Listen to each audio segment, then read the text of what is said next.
Well, hello, and a very warm welcome to the Andrew Eborn Show with me, Andrew Eborn, and two special guests. I'm pleased to be joined yet again by Tommy Robinson and also Errol Musk. Welcome, gentlemen. Thank you. Pleasure. It's good to see you.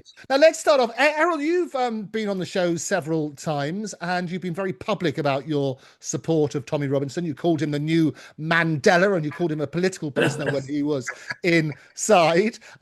You've also, Elon, your son, has been very supportive as well. He reinstated the X account, as well as calling him a truth teller. He's also given financial support, helping out with various legal fees and so on and so forth. Why does the Musk family care about Tommy Robinson? Errol? Well, it doesn't take much to see.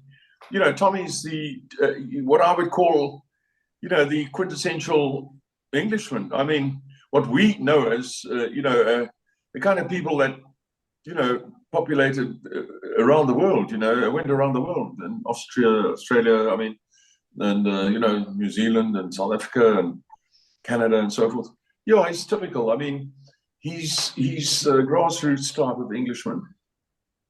And obviously we listen to what he's saying. Yeah. And then also, I mean, we see what's going on, where people are, I've just been watching a show where Japan are having, I couldn't believe it actually, Japan were having protests against Japan bringing in people from Nigeria and so forth, and there were Japanese girls on the television crying, saying they don't feel safe anymore and so forth, so it's all over the world. Yeah, it's certainly good. And Tommy, what does the Musk support mean to you?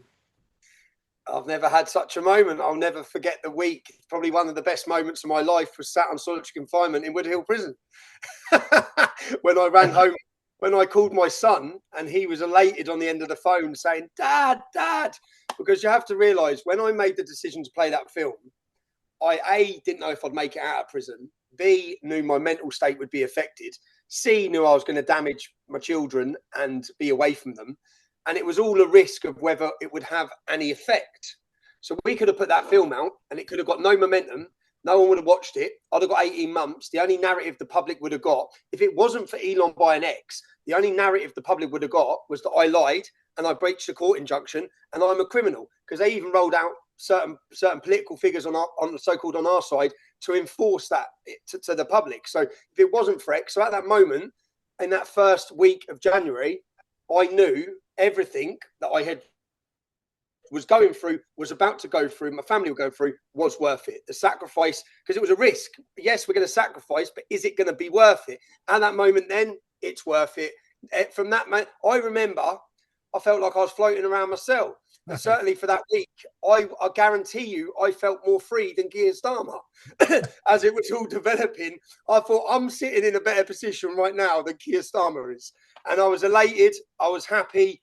I've watched carefully Elon's words, and I understand what he's seeing with Britain. I was asked today in an interview in Australia about Elon's support for me. I said, Elon just supports free speech. Elon can see what's happening to Britain. Elon's watching what's going on. He can see the destruction. He can see the abuse. And I guess he's shocked and dumbfounded, like most people, when they read what's going on in these cases. They read what's happening to these children. And then to find out that the government and the politicians, all the politicians, the police leaders, in fact, every single institution that was put in place to protect children knew it was happening and allowed it to happen. Like, that is insane. So remember, in 2004, I first started talking about this and making leaflets about it. In 2009, I started an organisation. And when I went on TV programmes and when we were trying to talk about it, people were just thinking, yeah, really?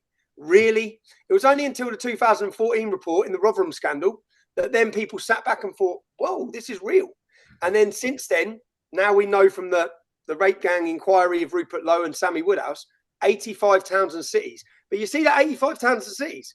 That doesn't list my city. That doesn't list my hometown. Do you know how many hundreds of girls I know? So when it says 85 towns and cities, it's every single town and city that has an Islamic community has been plagued by this problem. So, and what people need to understand is that's not just happening in Britain. What you think is just prone to Britain. It's happening in Holland, where it's the Moroccans. It's happening in Sweden. It's happening across Europe. It's happening in America. You just haven't uncovered it yet. It hasn't been uncovered because the same links that are going to hide it in Britain will be hiding it everywhere. It's gone on all over the whole world. So you see it now, as you said, in Japan. That was a Kurdish rapist. A Japanese girl was raped by a Kurd. She was 15 years old. He raped her. He got a non-custodial sentence. He got a I've just seen a disabled woman today raped by another migrant in the UK, a disabled lady, 14 months in prison. This isn't justice. Our children are being handed, women are being sacrificed. And now the whole world. So again, I'll go off on one all the time. But Elon's obviously watching. Errol's watching very closely. They're seeing what's happening. Again, Errol, I'd like to thank you personally for the kind words you said about me when I was in jail. My son played those recordings over the prison phone. So I'm sitting in prison listening, just like, wow, man. I'm also smiling, thinking the judiciary, the judge, Justice Nicklin, when he gave this order, the Labour government, the Attorney General, this is really backfiring. Yeah. So, thank you. Yeah, and it was that, wasn't it? As you say, your son was playing a lot of the recordings, and Errol's on my show all the time, and virtually every one, he was praising you inside and saying, look, you've got to speak the truth. Our only mistress is the truth. So sunlight is the best disinfectant. And when people are trying to shut things down, that's when you get suspicious. Now, we spoke on May the 30th. It was a very emotional interview. One of your son said it's probably the most emotional interview he's seen you doing, not least because you just come out of prison. And he was the cameraman, a brilliant cameraman, so he worked on that sort of basis. But you revealed to me then about life in prison. You talked about actually attacks on prison guards, which we hadn't heard about before. And then a few hours later, there was again a big report in the newspaper about exactly that. So you are the truth sayer, aren't you? And do you know what it is? Once it shine a light, so Salman Abedi's brother's attack up in the prison in the north of England during my imprisonment.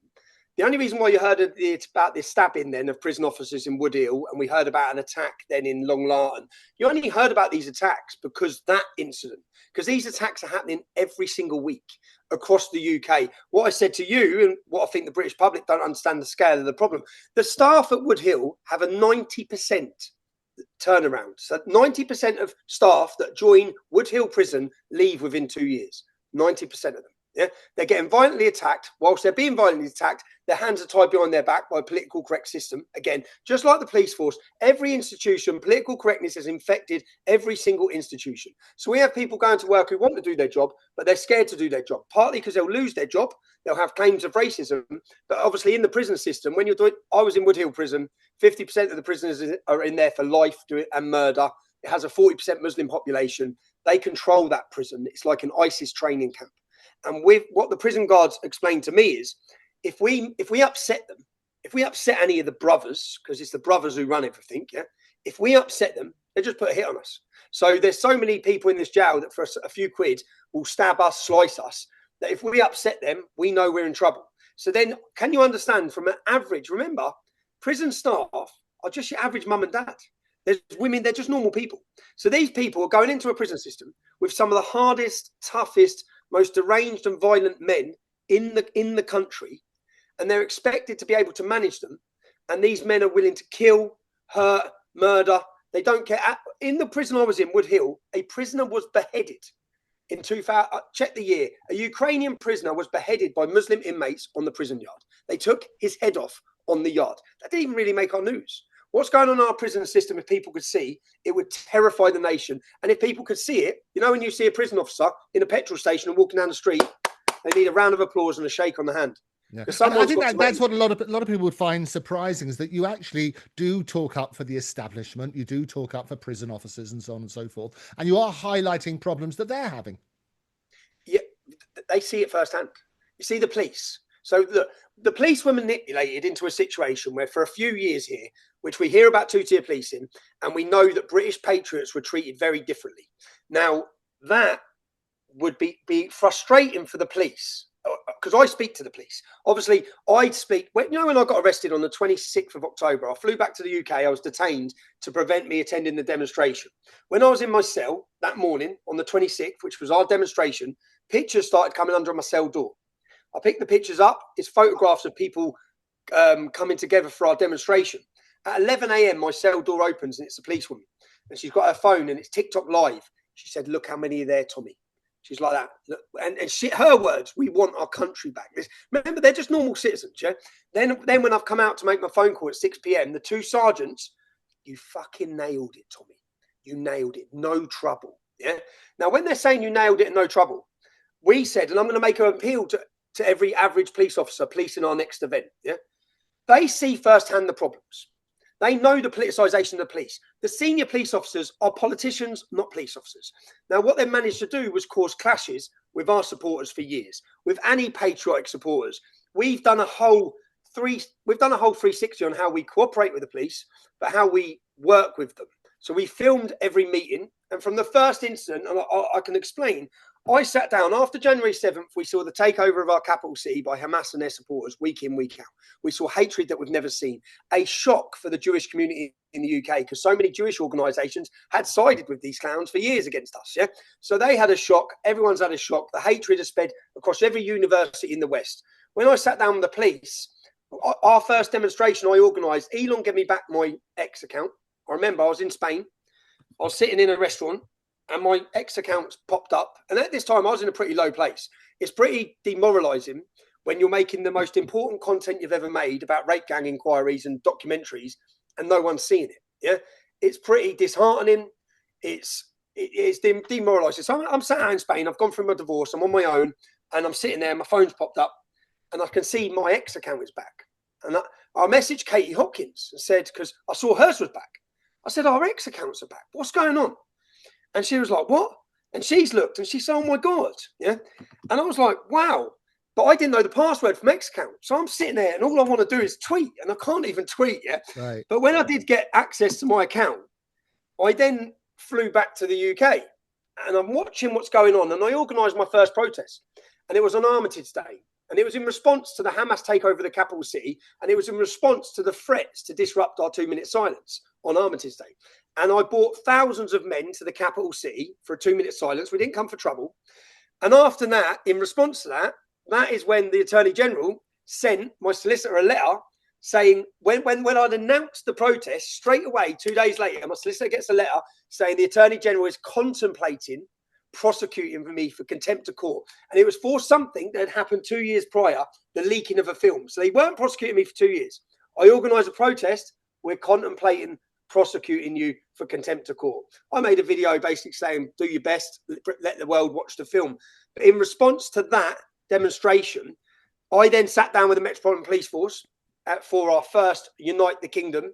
We had a plan. We sat down with influencers for this, which was Cole Benjamin, it was Katie Hopkins, Jordan Peterson flew in, and we had a vision to bring influencers who have access to 1 million followers, 500,000 followers. We had YouTubers, comedians, young boxers, all bringing them together to say, we need to agree on 5 principles. Yeah, forget our disagreements and what we disagree on. British culture is at stake here. Our identity is at stake. We're losing our country. Free speech is disappearing. Our children are being groomed, whether it be sexually or ideologically through the education system. We need to agree that we can agree on these principles. And if we can agree and come to a united movement, and we can form a cultural movement, if we change the culture, we'll change the politics faster than getting into politics. Yeah, we need to galvanize, work together. So we had this plan. We sat down, and then I went for my first meeting with the police. And in the meeting with they probably think I'm a cheeky little shit, but in the meeting with the police, I explained to them, if I want to, you know, and I know, because I've done 60 protests, national ones with the English Defence League. I know what they can stop, what they can't stop. In a democracy, they can't stop a static protest. So if I want to organise a static protest in East London, which is the Muslim-populated area of London, they can't stop me. Yeah, the Home Secretary can come out and ban a march. All you have to do is say, well, we're meeting here and we're protesting there. And then you have to get from A to B. Yeah, so you get your march anyway. So I've learned all this with the English Defence League. I've learned how they police them. I've learned how they provoke reaction. I've learned how they send instigators in, and then they have the media waiting. I've watched it all. I've learned it. So when I sat down with them, I explained to them, listen, if I want to, I could hold a protest in Tower Hamlets. I don't want to. I've looked at the dates of Palestinian rallies, and I'm going to sit down and come to an agreement with you. I don't want to do that. I really don't want to do that. But I've looked at previous demonstrations of communities in this country. I showed them BLM. I showed them Palestinian rallies, and I showed how they're policed. I said, so I want to organise an event, which is going to be a festival. We want screens. We want permission. We want you to work with us. We do not want your police officers in riot gear, and we do not want to see you. And if there's any problems, we want to put a liaison officer forward, where if you have a problem with some of our supporters, we'll grab them. Yeah, we don't want you entering into our crowds. We don't want you provoking reactions. Because that's what happens. And we will agree everything with you, and we will stick to every word we agree with you. So we will agree which roads we walk down, what time we walk down, and we will police our own supporters. We will ban face coverings. You don't need to. We will do all of this. If you don't do that, I'm promising you, then I'm going to hold a protest in Tower Hamlets on the same day as a Palestinian rally. So please, if you're senior ranking police officers, we want to work with you. And then we had the first rally. And the police done exactly as they said, yeah, and so did we. And what I mean is, when we're marching, there weren't riot police waiting with shields on, yeah, because it doesn't need to be. Why are there? When we're having a demonstration, it's always like, well, the opposition are nowhere near us, so why are you dressed up like that? There's no one for us to battle. You're provoking a battle. So we had this agreement. We recorded it. We brought lawyers as well. We sat them down, and after the first one, it worked. And do you know what? The change I've seen in the police officers who deal with us, how they deal with us, what they expect, it's been great. And even when I was arrested on the St Pancras incident, the police, all they're talking to me about is September 13th, how excited they are. And so, it is interesting. It is interesting, Tommy. I mean, we discussed this when we spoke on May the 30th. Sort of a changed position, if you like. It's collaborating with the police. You've posted lots of very positive messages on social media and imploring people, saying, "Don't come with face masks." We are. It's a march for peace. That's what we want to try and do. It's all about families coming together and so on and so forth. But you mentioned the incident on the July the 28th, St Pancras incident. You claimed self-defense. It was agreed there was going to be no charges put to you. Talk us through exactly what happened on that day. So on that day, I'd been in London all day. Now, you have to understand, I've never had security anywhere. Okay, so I walk everywhere. I walk through Luton. I walk through Muslim areas. I go everywhere. Yeah, and always have. And in fact, I made a point of doing that when I started the English Defence League. I used to park my car in Luton Town Centre and make a point of letting them know I'm not bothered. And sometimes I get scared, but I have to have that attitude. Because if I run away once, I'll have to run for the rest of my life. If I back down once, I'll be bullied. And I know that because I've grown up in Luton around Islamic communities. I know the only thing they respect. I know them. Yeah, I've grown up with them. So I knew that. So I go everywhere. I've never really wanted security because it makes me feel stupid if I have men wanting to protect me, because I just think, well, to be a free man, I only feel free if I'm walking through the streets on my own. Yeah, and even in the early days, I put on a bulletproof vest, and I thought, I don't want to wear a bulletproof vest. Yeah, I don't want to be dictated to like that. So I changed my tact, and I've never had security. I have security on my own demonstration days because the lads who have worked with me around me, that's the day that people know where I'm standing. They may want to plan an attack. So I've never had security. And then I realised something that I find quite sad now, because not sad, but I have to probably not walk the streets because too many people are relying on this. I was in a very vulnerable position after St Pancras train station. I was in London all day. I'd had a great reception from everyone I'd met. I'd done a podcast. I come back through the train station. Now, what the CCTV shows, which we can get onto, which is I should never have been arrested.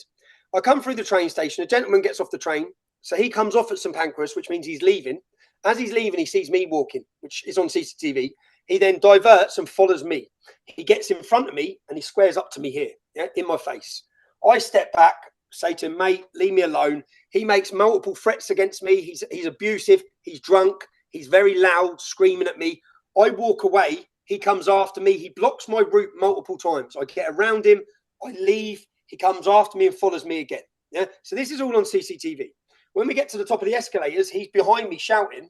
Now I'm thinking, it kicked me down the escalators. Yeah. And when so I step back and let him go first. He doesn't go first. He turns around to me and then he comes at me. I call him a fat prick. He comes at me with his fists up.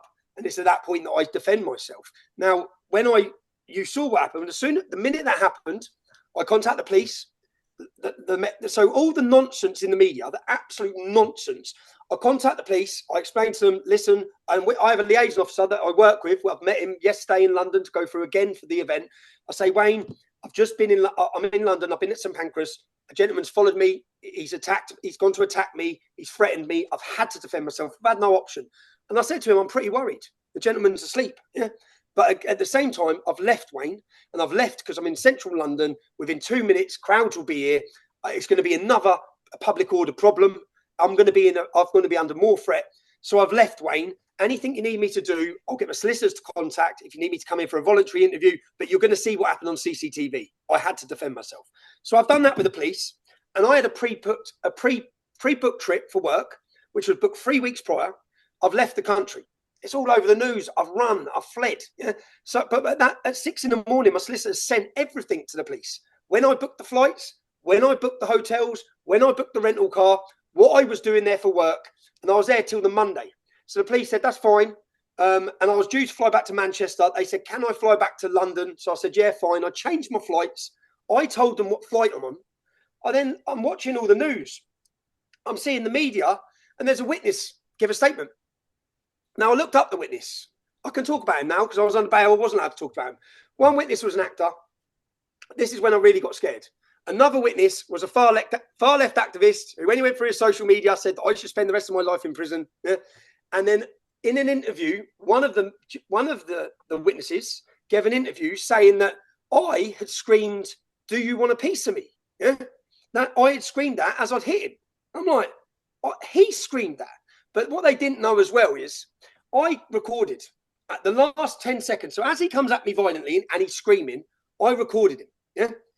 But I didn't let the police know, and I didn't let the public know I recorded him because I wanted to see what the witnesses say. Yeah. So when we get to the interview, obviously I'm worried because I'm thinking if they lose the CCTV, I've got the recording of him screaming. Yeah. But witness, it's going to be down to the witnesses and me. I'm not expecting there to be CCTV. I come back, I land at Luton Airport, I'm on the plane, it's like the army have descended on the flight. There's blue lights surrounding the whole jet. And I've gone up to the front and the air hostesses are waiting and everyone's waiting to get off the plane. I said, excuse me, I need to get off. And they're like, no, you have to wait. I said, no, this is for me. I know it's for me. Yeah. This is definitely for me. And then they've opened the door. Police have all come over. I think there's about 12 police officers. Yeah. And then when they've arrested me, they've handcuffed me. I'm like, what are you doing? Like, I've contacted. And then they said, are you surprised to see us? I said, no, not really, because I've contacted you. Right. I'm the one that's told you I'm here. But then they've took me to the police station. And when I sat down, I rang my kids before I come back to the UK. Yeah. I've known I should have done this for a long time. Yeah. I shouldn't be in the UK. Yeah. It's not safe. And this just drilled it home for me. But I've rang my kids and I've had to ring my kids and I'm crying to my mum as well. I'm saying, I think I'm gone. Because the way they made it portray that I'd fled the country, the reason they detained me on 26th of October when I come back is because they said I was a flight risk then. So I thought they're definitely going to say I'm a flight risk. They're definitely going to prosecute me. And they're going to remand me for a year. That's what I'm thinking. So I'm thinking, everyone's talking about September 13th, even in these 4 days in my messages, I'm thinking, oh, that's over. Yeah, I'm back on solitary confinement for a year. And a minimum of a year. Do you know what the sentence is for GBH Section 18? It's life. I've never been in this position. I've been facing 2 years. I think, all right, I'll do that. 1 year, do that. I can get through that. 10 years, 15 years. Yeah, my life's over. And I'm not even joking. At that point, my life's gone. So I'm in this position where I'm there. I have to ring my kids. I'm like, kids, I'm gone, man. I think I'm gone. And I'm gone for a while. So I'm emotional. My kids are emotional. I come back. I hand myself in. I get to the police station. I get arrested, taken to London. And then after about 4 hours, I get taken out. And I sit down to the solicitor. And the solicitor says, police are being really nice to me. Like, overly nice. I said, okay. She goes, it's pretty strange. I said, all right, let's see. And I said, do we get to watch the video? She goes, yeah, they've got all the video. So I'm sitting there. And the officers would have seen visibly I was very, very worried, yeah? And I was really worried. I was probably the most worried I've ever been. And I think that was the worst moment I've ever been in because I think I'm facing 10, 15 years in jail and I'm not getting out, yeah? So usually it's 12 months or so, or 2 years. So then I sit down and they start playing the video. And I'm watching the video. Two coppers are sat there. And as I watch it, and he comes up to me aggressively here, and he's squaring up to me non-stop, I'm sitting in my head thinking, and I was questioning myself for those 4 days. I was questioning myself. And I was questioning myself because I have left jail in a bad place, to be honest. I cancelled 2 weeks before. I don't know if you watch my videos. I cancelled everything. I cancelled every interview and every meeting and said, I'm not right. Yeah, I need a break. And I went away with my son and I trained and walked, hiked and had paddle and played tennis. And I tried to get myself in a better frame of mind. So then I started questioning myself. Have I lost my head like at the train station? And I'm questioning everything for 4 days. And I'm thinking I would never hit someone. I know what I'm like unless I was under threat. So when I'm watching the video and I've been questioning myself for 4 days, and as I'm watching the video, I was just like, oh wow! Like, and I looked at the coppers and I'm looking at it, and in my head I'm thinking, how haven't I knocked him out? Like when he's in my face for 2 minutes, when he's threatening me and following me and stopping me and starting on me, which is so visible on the camera, I was very restrained. Yeah, it was only when he physically actually comes at me, but he was. I remember when he come up to me, I stood backwards and I drew a line. I said, if you come over that line, I'm going to be forced to defend myself, mate. Don't come over that line. And he's threatening me, but I'm watching his eyes, thinking he's just trying to maneuver himself close enough to catch me. So and you can see that the whole time as he's coming up to me, and I'm walking backwards, and the whole time I'm walking backwards, and even when I hit him, I'm walking backwards as he's coming at me. So as I'm watching it, I'm just looking, thinking, well, this is the best case of self-defense I've ever seen on CCTV. And I looked at the police officer, but the police officer winked at me and smiled, yeah, because he saw my reaction, so he knew I was worried. And I was like, I looked at my solicitor, like, what am I doing here? Why am I saying? Why am I under arrest? But where's the crime here? And then they read out the statements, the witness statements, who said I was the problem. Yeah. So the witness statements, one witness statement said he was very loud, aggressive, and he tried to attack me. The other witness statements said I was the aggressor. Yeah. And I'm thinking, well, I've got a recording that totally proves you're lying. Yeah. But then at the end, the police officer, he turns the tape off. He said, Tommy, why do you think the witness statements say what they said? Do you think that when they've just seen him on the floor and they've got a negative opinion of you, do you think that makes sense of it? But I said to him, well, if there was no CCTV, I'd be going to jail for 10 years, right? Off the back of this. Yeah. So really now I sit up and think about it, those witnesses should be charged with perverting the course of justice, because what they've said is not true. I've got camera evidence that proves it's not true. The CCTV totally proves it's not true. So, and they are activists. But again, I was more worried. I've never been so relieved. I don't know if you've seen the video the next day. I have, and I saw what the media did first of all, and I don't know if you know this case, Errol, as well, but what the media did first of all is just picture the guy on the ground with you pacing up and down. That was all the media reported, and they sort of said that, and then you fled the country, and it was all built up on that sort of basis. Yeah, they put up forensic tents. Yeah. So when I've left the country and I am following what's going on, and I see forensic tents, and I see full boiler suits from forensic. The guy was dead, I think, didn't you? I'm thinking he's dead. That's why I rang my mum crying. I'm like, oh. I said, Mummy, come at me. I'll defend myself, but he's dead. But all that was for bullshit.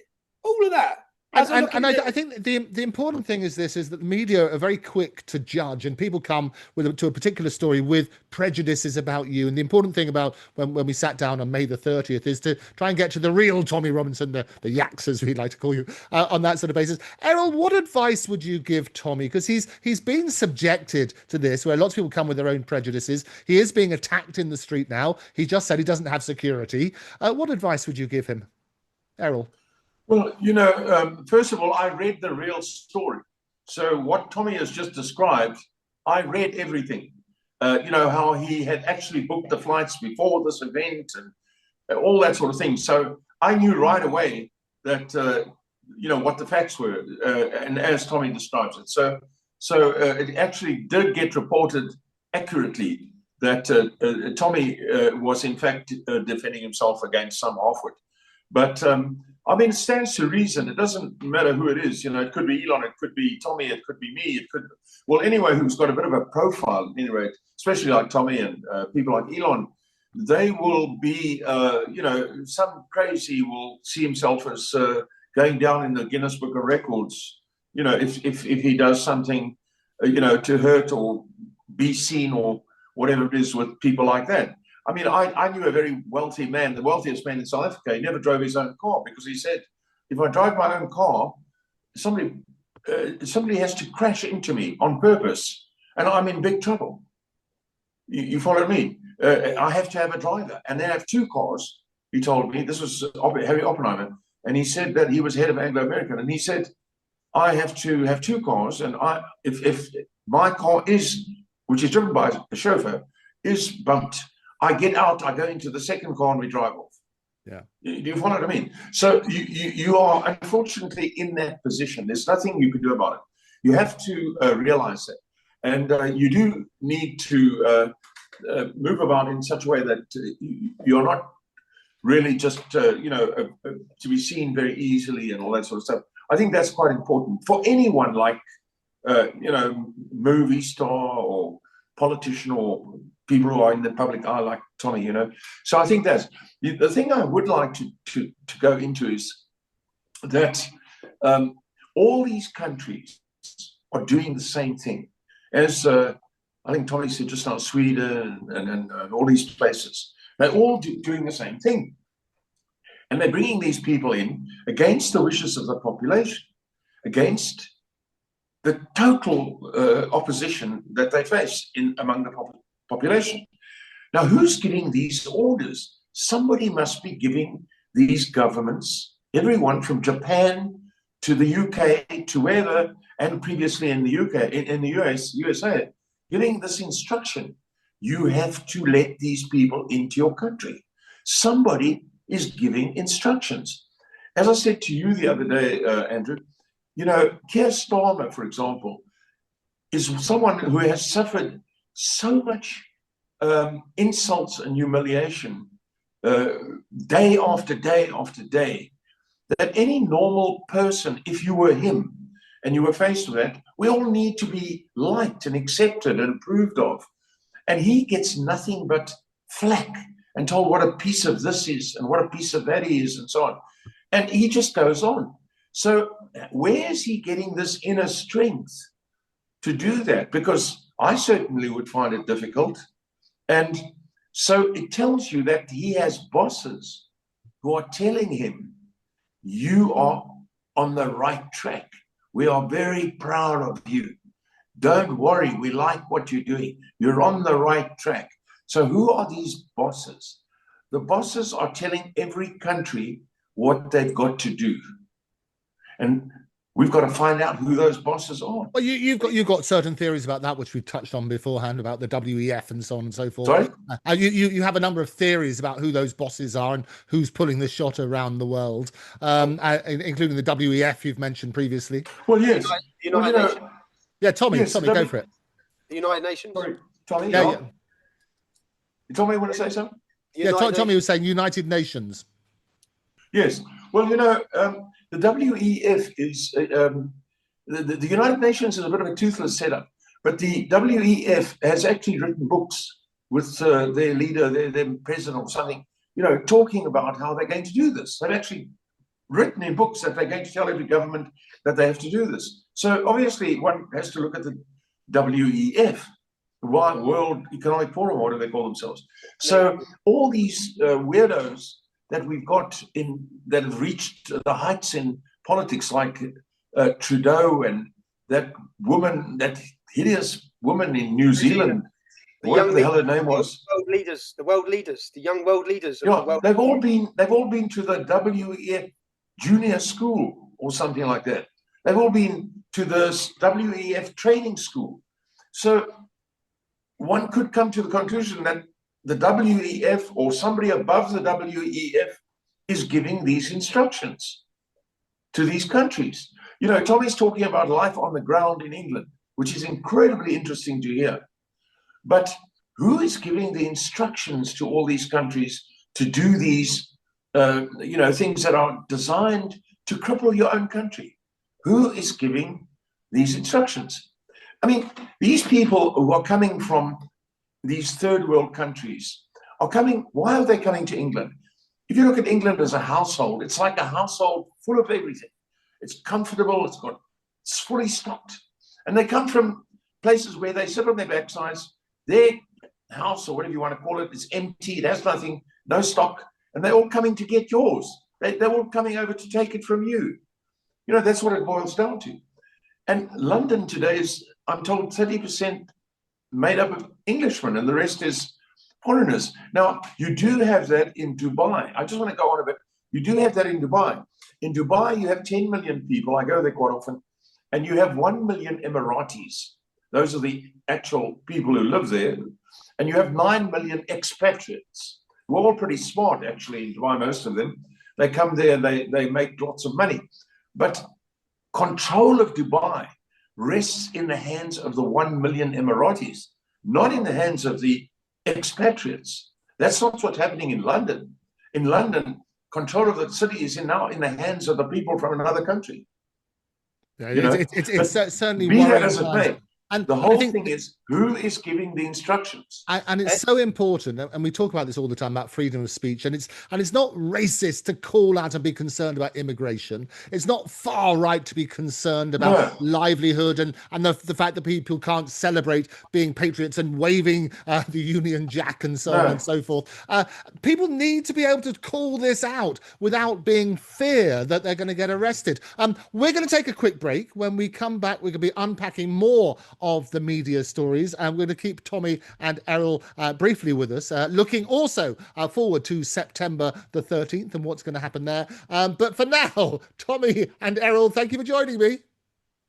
Thank you.